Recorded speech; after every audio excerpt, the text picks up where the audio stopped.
Kalau Raja Ali Haji itu cucunya. Cucu dari Raja Haji Fisabilillah. Jangan terbalik-balik. Ini dua orang yang berbeda. Di zaman yang berbeda juga. Tapi Kak, zaman sekarang nih Kak, budak-budak tak pandai Kak membedakannya Kak. Apalagi Kak, budak Tanjung Pinang tuh Kak, bengal betul. Sekali aku terkajang kau. Makanya belajar sejarah. Suruh budak Tanjung Pinang tuh belajar sejarah. Kau tahu tak, mobil Proton Malaysia tuh dalam 1 jam tuh bisa habis 7 unit. Kau bayangkan kalau dalam 1 hari 24 jam nih, habis berapa unit dikali 7? Oh, berarti Malaysia lebih hebat daripada Indonesia, beda. Ngapa pula? Kalau di Indonesia, orang tuh lebih baik beli rokok daripada beli makan. Kalau orang Indonesia ini beda, dia lebih pikir macam mana dia hidup besok daripada dia beli mobil. Apalagi masuk Singapura kan beda, $1 udah 12.000 lebih. Kalau di Indonesia tuh beda, jual beli lahan parkir beda. Pungli di mana-mana. Bakar.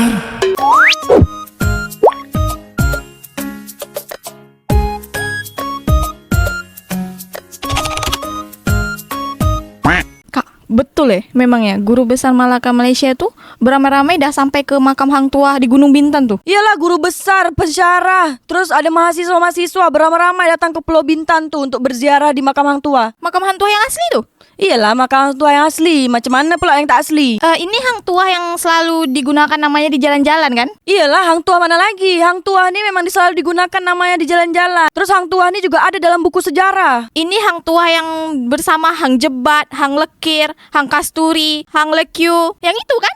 Dan banyak-banyak lagi lah kan? Iya kan? Iya, cuma makam Hang Jebat tu dia tak dekat Pulau Bintan. Dia dekat Malaysia. Yang dekat Pulau Bintan ni Hang Tuah. Kakak sendiri pernah tak sampai ke makam Hang Tuah dekat Gunung Bintan tu? Tu kan, engkau ni sendiri orang Pulau Bintan, orang Tanjung Pinang belum sampai kan ke makam Hang Tuah tu? Guru Besar Melaka dengan rombongan dia ni. Rombongan dia ni bukan sedikit, ramai. Sama mahasiswa dia sekali. Dah sampai dia dekat Pulau Bintan tu, dekat makam Hang Tuah. Dia orang ni nak buat penelitian apa Kak dekat makam Hang Tuah tu Kak? Yang namanya pensyarah guru besar ni, pasti dia ni buat kajian tentang sejarah Kesultanan Melaka, terus Riau Lingga, semua tu dia kaji semuanya. Tapi kan Hang Tuah ni sebelum ada Kesultanan Johor Pahang Riau Lingga Kak? Iyalah, Hang Tuah ni hidup di zaman Kesultanan Melaka. Berarti Hang Tuah ni balik lagi lah Kak, dari Malaka ke Bintan. Iyalah, kan Melaka ni kan diserang sama Portugis. Kesultanan Melaka tu dia buat kesultanan baru, Johor Pahang Riau Lingga. Berarti Hang Tuah ni zaman dulu dia berlayar-layar kemana-mana lah Kak? Iyalah, namanya juga Laksmana Hang Tuah engkau ni. Laksmana ni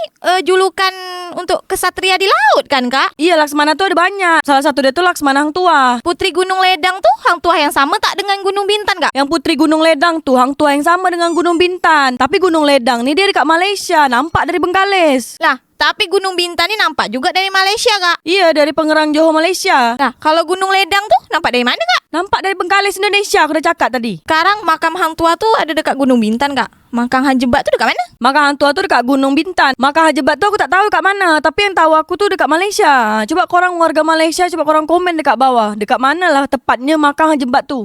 Kalau makam Laksmana Bentan tu dekat mana Kak? Kalau Laksmana Bentan tu dia makamnya dekat Kota Tinggi Johor Malaysia. Tapi Laksmana Bentan ni sezaman tak Kak sama Hang Tuah? Kalau Laksmana Bentan ni dia tak sezaman sama Laksmana Hang Tuah. Karena kalau Laksmana Hang Tuah ni dia kan di zaman Malaka. Kalau Laksmana Bentan ni dia Sultan Johor. Kalau Sultan Johor mangkat di Julang tu Laksmana apa Kak? Sultan Mahmud mangkat di Julang tu Sultan Johor. Kalau Laksmana dia Laksmana Bentan. Sultan Mahmud mangkat di Julang tu makam dia dekat mana Kak?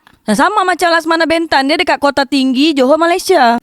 Jadi berarti dia orang tu berdekatan lah makam dia tu Kak? Sultan Mahmud mangkat di Julang, Laksmana Bentan, Dang Anum, isteri Laksmana Bentan tu sama dekat Kota Tinggi Johor Malaysia. Tapi Laksmana Hang Nadim dekat Busung tu, makam dia dekat mana Kak? Kalau Laksmana Hang Nadim tu kau tahu tak siapa? Hang Nadim tu sezaman tak sama Hang Tuah Kak? Kalau menurut silsilah sejarahnya, Hang Nadim ni anaknya Hang Jebat yang dilatih sama Hang Tuah. Jadi Hang Jebat tu wafat, dia punya anak, nama dia Hang Nadim. Hang Nadim inilah anaknya Hang Jebat yang dilatih sama Hang Tuah. Dilatih silat terus dididik, dibela lah. Tapi guru besar Malaka yang datang ke Gunung Bintan ni Kak, yang ke makam itu, mengesahkan tak itu makam Hang Tuah? Itulah orang-orang dari Malaysia ni aja, guru-guru pensyarah, mahasiswa datang sampai ke Pulau Bintan kan. Berarti kan ada kan kajian-kajian atau susur galur sejarah yang ada di Bintan nih. Dia mau kaji lagi tentang sejarah yang ada di Bintan. Hang Tuah ke zaman Daeng Celak itu beda zaman lagi ya Kak? Kalau Daeng Celak nih, dia ni zamannya udah masuk Kesultanan Johor Pahang Riau Lingga.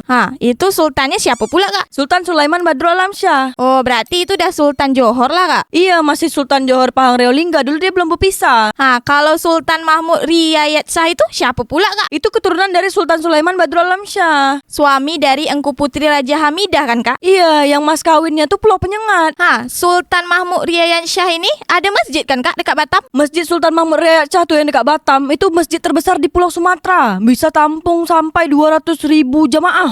Sekarang pertanyaan dia nih kak, dekat mana makam Sultan Mahmud Riyad Shah nih kak? Di Daik Lingga, dekat belakang Masjid Jami Daik Lingga. Oh, makam dia dekat Daik Lingga jadi kak, bukan dekat Penyengat. Kalau dekat Pulau Penyengat tuh makam istrinya, Engku Putri Raja Hamidah tuh. Kalau Raja Ali Haji, makam dia dekat mana kak? Kalau Raja Ali Haji tuh dia satu komplek makamnya dengan Engku Putri Raja Hamidah, dekat Pulau Penyengat juga. Kalau Raja Haji Fisabilillah, makam dia dekat mana kak? Sama dekat Pulau Penyengat juga, tapi tak satu komplek dengan Raja Ali Haji dan Engku Putri Hamidah. Engku Putri ni siapanya Raja Haji Fisabilillah kak? Engku Putri Raja Hamidah ni anaknya Raja Haji Fisabilillah. Kalau Raja Ali Haji ni siapanya Raja Haji Fisabilillah kak? Kalau Raja Ali Haji itu cucunya, cucu dari Raja Haji Fisabilillah. Jangan terbalik-balik. Ini dua orang yang berbeda, di zaman yang berbeda juga.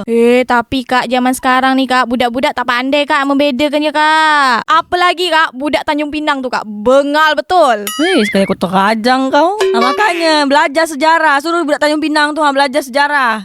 Tak payahlah kak, biar aja lah dia tuh di dalam kegelapan dunia nyata dia tuh. Biar aja. Suka puas hati kau kalau kayak gitu-gitu Kau tahu tak, mobil Proton Malaysia tuh dalam 1 jam tuh bisa habis 7 unit. Kau bayangkan kalau dalam satu hari 24 jam nih, habis berapa unit dikali 7? Lebih hebat Indonesia beda. Di Indonesia tuh warganya lebih baik dia tuh beli rokok daripada beli makan. Jadi maksud kau nih, dia nih biarkanlah dia kelaparan satu keluarga, yang penting dia beli rokok. Kau tak percaya beda. Kau tengok orang sebelah kita tuh, banyak anak dia, suaminya tak kerja. Sekalinya dapat duit, dia lebih bagus beli rokok daripada beli makan buat anaknya. Jadi dia biarkan aja tuh anak dia kelaparan. Makanya kalau aku lewat depan rumah dia tuh, kalau aku kasihan, aku kasih.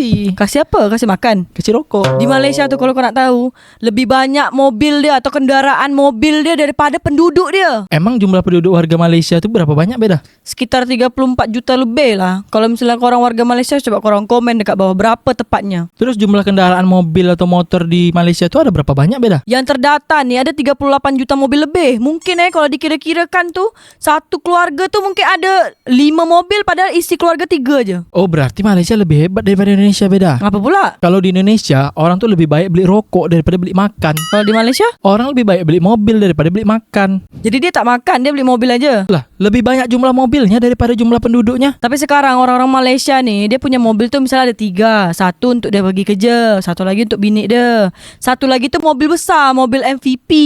Itu untuk balik kampung atau untuk jalan-jalan, pergi ke Thailand ke, masuk Singapura ke, tembus sampai ke Arab sana, China.